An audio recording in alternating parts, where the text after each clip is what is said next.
తెలంగాణలో ఇస్తున్న zero bill 200 units పవర్కి గాను ఎంత ఛార్జెస్ అవుతాయి అనేది చూద్దాం. ఫస్ట్ ఆఫ్ ఆల్ అయితే నేను ఏదో ఒక బ్రౌజర్ తీసేసుకొని దాంట్లో TGSPDCL అని టైప్ చేయండి. ఈ పోర్టల్ ఓపెన్ అవుద్ది. ఈ పోర్టల్కి వచ్చేసేయండి.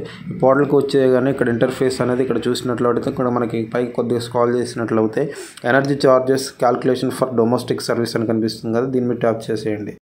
సో ఇక్కడ energy charges calculator for domestic services అని కనిపిస్తుంది కదా, ఇక్కడ రీడింగ్ డేట్ ఇవ్వండి. మనకి 30 డేస్కి గాను బిల్ కావాలి. 200 యూనిట్స్ జూలై 1 అంటే జూన్ 1 to జూలై 1 ఎన్ని అవుతాయి? 30 డేస్ అవుతాయి only.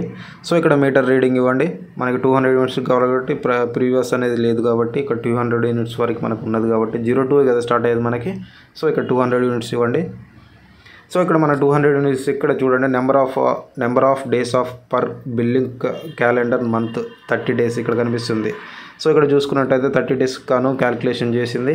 So number of units 200. ఇక్కడ మనం 200 యూనిట్స్ యూజ్ చేసాం కాబట్టి 1B1కి వచ్చింది మనకు స్లాబ్ అనేది. సో ఈ స్లాబ్స్ ఇవి అనేది తర్వాత వీడియోలో మీకు పూర్తిగా ఫుల్ వీడియో అనేది వేరే చేస్తా.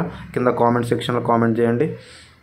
సో ఇక్కడ మనకు 0 to 100 యూనిట్స్ కాను 3.40 పైసలు పడ్డది ఇక్కడ మనకి చార్జెస్ అనేది. సో 3.4 100 ఈక్వల్ టు కొడితే 340 ఇక్కడ. సో 100 to 200 యూనిట్స్కి గాను 4.80 పైసా పడ్డది ఇక్కడ మనకి. క్యాల్కులేషన్ చేస్తే 480 రూపీస్ ఇక్కడ తీసుకుంది. సో ఈ 200 యూనిట్స్కి కానీ టోటల్ అమౌంట్ వచ్చేసి 820 రూపీస్ ఇక్కడ మనకి ఛార్జ్ అవునాయి.